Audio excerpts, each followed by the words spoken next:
Okay hello guys. तो हम लोगों ने लास्ट लेक्चर में जो डिस्कस किया था वो हम लोगों ने क्वांटम मैकेनिक्स का फर्स्ट लेक्चर था अपना वो। तो उसमें हम लोगों ने क्या डिस्कस किया था, हमने ये डिस्कस किया था कि जो लाइट होता है वो क्लासिकल मैकेनिक्स में वेव मानते थे, उसको वेव माना। बट वेव मानने के बाद में हम लोग बहुत सारी चीज़ों को एक्सप्लेन नहीं कर पाए, तो उसके लिए हम लोगों ने क्या इसको पार्टिकल नेचर माना लाइट को। तो क्लासिकल मैकेनिक्स के अकॉर्डिंग तो जो लाइट होता है वो क्या होता है, क्लासिकल मैकेनिक्स के अकॉर्डिंग वेव होता है। ये क्लासिकल मैकेनिक्स के अकॉर्डिंग था, क्लासिकल मैकेनिक्स। बट इसके हिसाब से हम लोग बहुत सारी चीज़ों को एक्सप्लेन नहीं कर पाए थे, तो हम लोगों ने क्वांटम मैकेनिक्स के अकॉर्डिंग इसको पार्टिकल माना, इसको हम लोग फोटोन बोलते हैं। ये क्वांटम मैकेनिक्स के अकॉर्डिंग माना और फोटोन मान के हम लोग आगे चीज़ों को जो क्लासिकल मैकेनिक्स से एक्सप्लेन नहीं कर पाए थे उन सबको क्या करेंगे, यहाँ पे एक्सप्लेन करेंगे। लेकिन उससे पहले मैं कुछ चीज़ें बता देता हूँ आपको कि वेव, पार्टिकल ये क्या, किस तरीके से क्या है, वेव के बारे में थोड़ी जनरल इन्फॉर्मेशन बता देता हूँ। तो चलो वेव के बारे में बात करते हैं हम लोग पहले। वेव का देखो, वेव क्या है, किस तरीके से इसका इक्वेशन होता है, ये सारी चीज़ें तो ऑप्टिक्स में पढ़ते हैं, वेव एंड ऑप्टिक्स में। यहाँ पर मैं वेव का टर्मिनोलॉजी एक्सप्लेन करता हूँ। तो जनरली वेव को ऐसे रिप्रेजेंट करते हैं, सबको पता होगा। ये जो डिस्टेंस है यहाँ से अगर यहाँ तक आता है तो इसको क्या बोलते हैं, हाफ साइकिल बोलते हैं। ये क्या है, हाफ साइकिल है, आधा साइकिल कंप्लीट हो गया। पर यहाँ से यहाँ पहुँचा तो ये क्या हो गया, कंप्लीट साइकिल कंप्लीट हो गया। ये एक साइकिल कंप्लीट हो गया यहाँ तक। यहाँ जहाँ तक एक साइकिल कंप्लीट होता है उस लेंथ को क्या बोलते हैं, वेवलेंथ। इसको लेमडा से रिप्रेजेंट करते हैं, ठीक है। एक साइकिल कंप्लीट होने में जितना टाइम लगता है उसको क्या बोलते हैं, टाइम पीरियड। यहाँ से यहाँ तक पहुँचने में जो टाइम लगता है उसको हम क्या बोलेंगे, टाइम पीरियड। तो वेव से रिलेटेड क्या क्या प्रॉपर्टीज़ है या क्या क्या टर्मिनोलॉजी है, एक तो है वेवलेंथ, जिसको हम लोग लेमडा से रिप्रेजेंट करते हैं। इसका जो यूनिट होता है, लेंथ का जो भी यूनिट होता है, metre, centimetre, micrometre, nanometre, picometre, angstrom, जो भी। एंगस्ट्रॉम मतलब 10⁻⁻10 मीटर, नैनोमीटर मतलब 10⁻⁹ मीटर। ये जो बेसिक इन्फॉर्मेशन है, जैसे मैं बता दूँ, 1 एंगस्ट्रॉम का मतलब क्या होता है, 10⁻⁻10 मीटर। 1 नैनोमीटर का मतलब क्या होता है, 10⁻⁹ मीटर। ये छोटे छोटे टर्म्स आपको पता होगा। टाइम पीरियड जो है, एक टाइम पीरियड हो गया। टाइम पीरियड है उसको हम लोग टी, कैपिटल टी से लिखते हैं। टाइम पीरियड का यूनिट क्या होगा, वो टाइम का जो यूनिट होता है सेकंड या मिनट, जनरली सेकंड में लेते हैं हम लोग। ये हो गया वेवलेंथ, हो गया टाइम पीरियड, हो गया। अभी मैं बात करूँ किसकी, एक और होता है फ्रीक्वेंसी। फ्रीक्वेंसी इसको जनरली एफ से रिप्रेजेंट करते हैं, राइट। फ्रीक्वेंसी यहाँ पर एफ से रिप्रेजेंट करते हैं, मतलब सॉरी, एफ से तो जनरली रिप्रेजेंट करते ही हैं, पर क्वांटम मैकेनिक्स में हम इसको न्यू से रिप्रेजेंट करते हैं, न्यू। इसका जो यूनिट होता है ये क्या होता है, ये होता है सेकेंड इनवर्स, मतलब 1/टाइम होता है वैसे ये। तो इसका यूनिट होता है सेकेंड इनवर्स, या पर सेकेंड भी बोलते हैं इसको, या हर्ज में भी होता है। तो ये हर्ज, ये भी एक यूनिट होता है इसका। दूसरी चीज़, टाइम और फ्रीक्वेंसी के बीच में एक रिलेशन होता है, वो रिलेशन कुछ इस वे में दिखाते हैं उसको, टाइम और फ्रीक्वेंसी के बीच का। तो इसको मैं ऐसे बोल लूँ कि फ्रीक्वेंसी इक्वल्स टू 1/टाइम, ये ऐसा होता है, ठीक है। ये एक रिलेशन होता है, ये छोटी छोटी चीज़ें होती हैं। एक और होता है एंगुलर फ्रीक्वेंसी। एंगुलर फ्रीक्वेंसी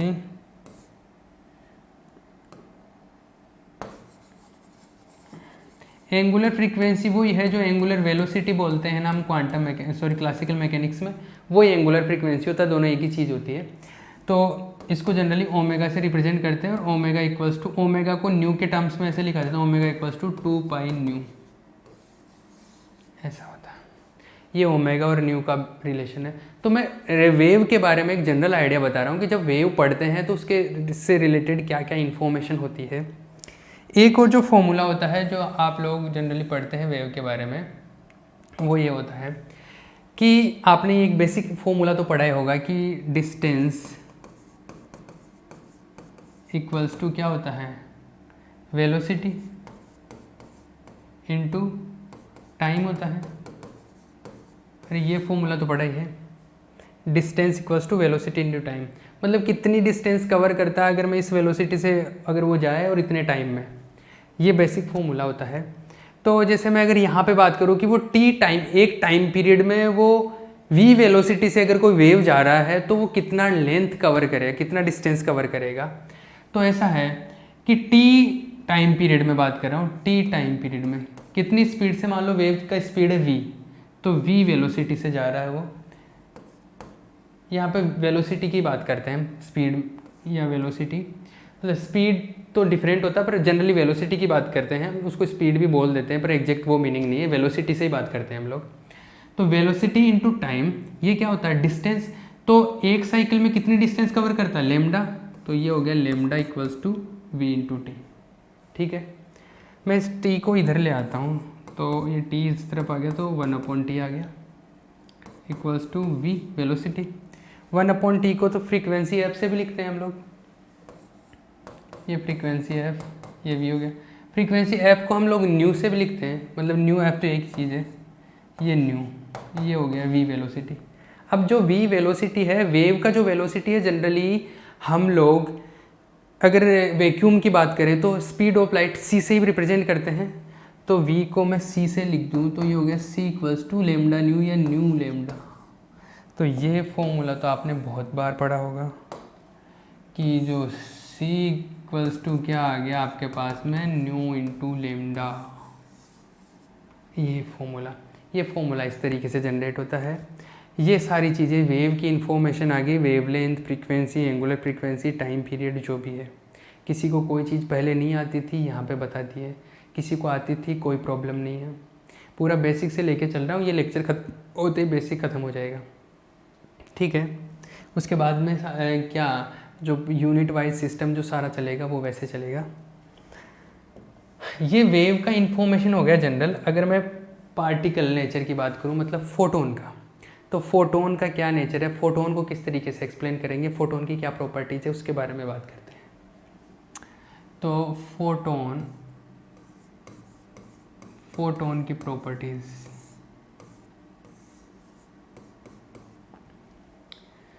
देखो फोटोन की सबसे पहले एनर्जी के बारे में बात करते हैं। जिस तरीके से पहले तो ये बोलूँ कि वेव होती है, वेव अगर इस तरीके से रिप्रेजेंट करते हैं, फोटोन क्या, एक पार्टिकल बोला, ये पार्टिकल हमने बोला था एनर्जी का पार्टिकल होता है।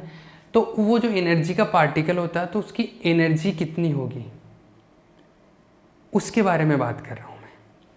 तो फोटोन की जो एनर्जी है वो उसकी फ्रीक्वेंसी पे डिपेंड करती है। तो इसका मतलब ये है कि किसी भी सोर्स से अगर फोटोन निकल रहे हैं तो उनकी फ्रीक्वेंसी डिफरेंट हो सकती है। फ्रीक्वेंसी एक्चुअल में कलर को सिग्निफाई करती है, मतलब कि अगर ब्लू कलर है तो ब्लू कलर के कितने भी फोटोन आ रहे हैं उनकी फ्रीक्वेंसी सेम होगी। फ्रीक्वेंसी को समझना, यहाँ पे मैं थोड़ा डिटेल में बता देता हूँ, बाद में प्रॉब्लम होगी अदरवाइज। जैसा ऐसा है कि एक ब्लू कलर का सोर्स है, ब्लू कलर का सोर्स बनाते हैं हम लोग, ये ब्लू कलर का सोर्स है, यहाँ से ब्लू कलर का लाइट निकल रहा है मान लो, तो ब्लू कलर के तो कितने भी फोटोन आ रहे हैं, मान लो 1000 फोटोन आ रहे हैं, तो उन सब की जो फ्रीक्वेंसी है वो सेम फ्रीक्वेंसी होगी। ये बात समझ में आई। अगर कोई किसी दूसरे कलर का फोटोन निकल रहा है, मान लो कि ग्रीन कलर का फोटोन निकल रहा है यहाँ से, मतलब ग्रीन कलर का लाइट है, तो ग्रीन कलर के जो फोटोन है उनकी फ्रीक्वेंसी सबकी एक जैसी होगी, लेकिन इन ग्रीन कलर के जो फोटोन है उनकी फ्रीक्वेंसी ब्लू कलर के फ्रीक्वेंसी से डिफरेंट होगी। मतलब जो फ्रीक्वेंसी है वो अलग अलग लाइट की क्या होती है, अलग अलग होती है। आ रही है बात समझ में? तो ब्लू कलर की अलग फ्रीक्वेंसी होगी, येलो कलर की अलग फ्रीक्वेंसी होगी। अल्ट्रा वायलेट है, वो कलर तो नहीं होता, दिखता नहीं है, पर अल्ट्रा वायलेट का जो फ्रीक्वेंसी होगा वो डिफरेंट होगा। तो फ्रीक्वेंसी अलग अलग कलर का या अलग अलग लाइट का क्या होता है, अलग अलग होता है। जैसे आपको जो स्पेक्ट्रम बताया था मैंने फर्स्ट लेक्चर में, जिसमें स्पेक्ट्रम डिस्कस किया था, स्पेक्ट्रम में हम लोगों ने ये पढ़ा था कि गामा सबसे ज़्यादा फ्रीक्वेंसी होता है, मतलब उसके फोटोन का एनर्जी सबसे ज़्यादा होता है। गामा से कम होता है एक्सरे, फिर अल्ट्रा वायलेट, फिर क्या होता है विजिबल लाइट, फिर इंफ्रारेड, फिर उसके बाद में रेडियो और माइक्रोवेव, ये सारे रेंज है, ये सारे लाइट है। तो इसका जो गामा का जो फोटोन है उसकी फ्रीक्वेंसी सबसे ज़्यादा होती है इन सब के फोटोन के कंपैरिजन में। एक्सरे की इससे कम फ्रीक्वेंसी होती है। तो फ्रीक्वेंसी डिफरेंट है, इसका मतलब है कि डिफरेंट टाइप की लाइट है। लेकिन एक पर्टिकुलर टाइप की लाइट के सारे फोटोन्स का फ्रीक्वेंसी सेम होता है। मतलब मैं बोलूँ कि अल्ट्रा वायलेट लाइट है तो उसके 1000 फोटोन होता है, उन 1000 फोटोन की सबकी फ्रीक्वेंसी इक्वल है। क्लियर है? अगर ब्लू कलर के हैं तो ब्लू कलर के सारे फोटोन्स हैं, उनकी फ्रीक्वेंसी सबकी सेम है। रेड कलर है तो रेड कलर वालों की सबकी फ्रीक्वेंसी सेम है, लेकिन रेड कलर वालों की ब्लू कलर वालों से डिफरेंट है। ये बात क्लियर हो गई? ओके, ठीक है। तो हम लोग इसके फोटोन के प्रॉपर्टीज़ को डिस्कस कर लेते हैं। तो पहला प्रॉपर्टी में एनर्जी की बात कर रहा था। तो जो एनर्जी है किसी भी फोटोन का, वो जो एनर्जी है वो एनर्जी फ्रीक्वेंसी पे डिपेंड करता है। और वो किस तरीके से डिपेंड करता है? जो फोटोन का एनर्जी है ई, वो इसकी फ्रीक्वेंसी के प्रोपोर्शनल होता है।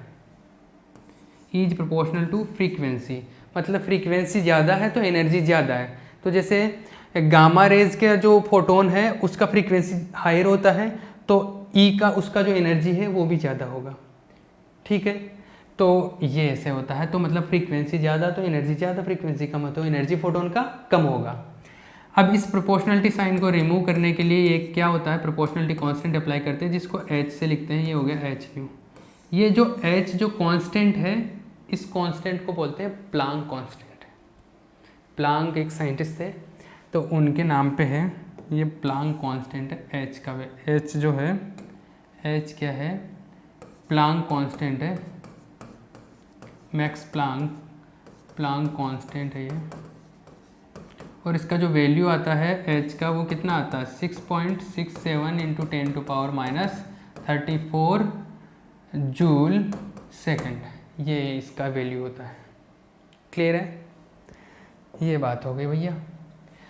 इसके अलावा ये तो एनर्जी हो गया फोटोन का। अब एनर्जी तो बात कर ली, अभी मैं मास के बारे में बात करता हूँ। फोटोन का मास, फोटोन का दूसरा प्रॉपर्टी है फोटोन का मास। और मास कौन सा? रेस्ट मास की बात कर रहा हूँ मैं। रेस्ट मास को m0 से रिप्रेजेंट करते हैं। रेस्ट मास क्या है? देखो, फोटोन का रेस्ट मास है वो 0 लिखते हैं। ये क्या है? रेस्ट मास क्या है? रेस्ट मास का मतलब होता है कि जब फोटोन रेस्ट में है तब उसका मास क्या है? वो 0 माना गया है। ये 0 कहते हैं। क्या, क्यों, क्या है ये? जैसे है, पहली चीज़ ये समझना, फोटोन क्या है? लाइट का एक फॉर्म है। और हमने फोटोन कहाँ पर डिफाइन किया था? फोटोन का आइडिया कहाँ पर आया था? फोटोन का आइडिया ये आया था कि जब लाइट किसी सोर्स से निकल रही है तो वो एक जगह से दूसरी जगह पे प्रोपोगेट करती है, तो वो वेव की फॉर्म में नहीं जाके फोटोन की फॉर्म में जाएगी, मतलब पार्टिकल की फॉर्म में। तो हमने पार्टिकल या फोटोन कब माना? जब वेव जा रही, सॉरी, जब लाइट प्रोपोगेट कर रही है। तो जब प्रोपोगेशन कर रही है तो स्टेशनरी नहीं है। तो लाइट का जो फोटोन का जो आइडिया है वो ही कब है? जब लाइट मूव कर रही है। जब लाइट स्टेशनरी है उस चीज़ का कोई सेंस ही नहीं है। लाइट मूव कर रही है उस टाइम पर हम फोटोन के बारे में डिस्कशन करते हैं, या फोटोन का आइडिया ही तब है जब लाइट चल रही है। तो लाइट स्टेशनरी है तब तो हम फोटोन की बात ही नहीं करते, तब तो फोटोन का आइडिया ही नहीं है। इसका मतलब लाइट स्टेशनरी के रिस्पेक्ट में, रिलेशन में, अगर इस स्टेशनरी लाइट के रेफरेंस में बात करूं तो मास जो होगा वो 0 हो जाएगा फोटोन का, क्योंकि फोटोन तो है ही तब जब वो मूव कर रहा है लाइट। ठीक है, तो रेस्ट में फोटोन का होने का कोई सेंस ही नहीं बनता, इसलिए उसका रेस्ट मास है, हम लोग 0 कंसिडर करते हैं। लेकिन मूव कर रहा है अगर फोटोन, मतलब लाइट आ रहा है, तो उसके अंदर जो फोटोन है, जो एनर्जी के पार्टिकल है, उनका मास होता है।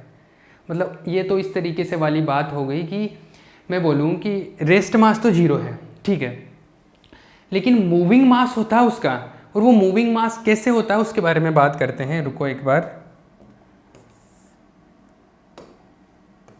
मूविंग मास फोटोन का रेस्ट मास इसलिए नहीं है क्योंकि रेस्ट मास के टाइम पे तो फोटोन का कंसेप्ट ही नहीं है। फोटोन का तो कंसेप्ट ही तब डेवलप होता है जब लाइट मूव कर रही है, ठीक है, इसलिए रेस्ट मास 0 लिया। लेकिन मूविंग के टाइम पर उसका मास होता है और वो कितना होता है। इसका मतलब है कि जब लाइट इधर से आ रही है तो उसके अंदर जो फोटोन है उनका मास है, वाकई में है, लेकिन वो कितना है वो इस तरीके से कैलकुलेट करते हैं। आइंस्टाइन ने एक फॉर्मूला बताया था कि कोई भी अगर एनर्जी है उसको मास में कन्वर्ट कर सकते हैं। तो जैसे यहाँ पे फोटोन है, फोटोन का जो एनर्जी है वो क्या है, फोटोन का जो एनर्जी होता है वो E=h नहीं होता है, लेकिन मास के टर्म में उसका एनर्जी किसी भी चीज़ का वो होता है mc², E=mc²। तो मास के टर्म में तो E=mc² हो गया। और पहले जो हमने पढ़ा था कि जो फोटोन का एनर्जी होता है वो क्या होता है, E=h नहीं होता है। तो इन दोनों को इक्वेशन 1 और 2 को अगर मैं इक्वल पुट कर दूं तो क्या हो गया, mc² क्या हो गया, h²। तो अगर मैं मास की बात करूं तो क्या हो जाएगा, h/c²। This is mass of photon, moving mass of photon, क्योंकि रेस्ट मास तो 0 है। ये है फोटोन का मूविंग मास। तो इस चीज़ को क्लियरली समझ लेना, रेस्ट मास 0 है और मूविंग मास जो है वो इस तरीके से गिवन होता है। क्लियर है, ये चीज़ें थी भैया।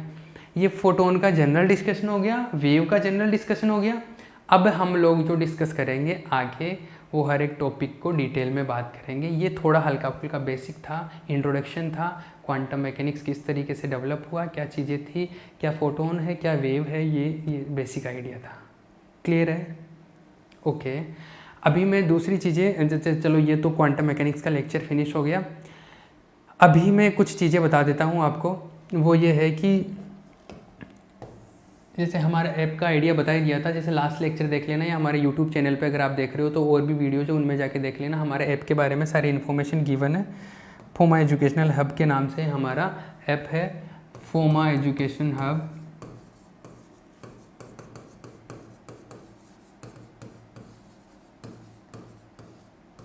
ठीक है, किसी को कोई भी डाउट हो, कोई भी क्वेरी हो तो मेरे नंबर पे डायरेक्ट आप कॉल कर सकते हैं या मेरे को व्हाट्सएप कर सकते हो।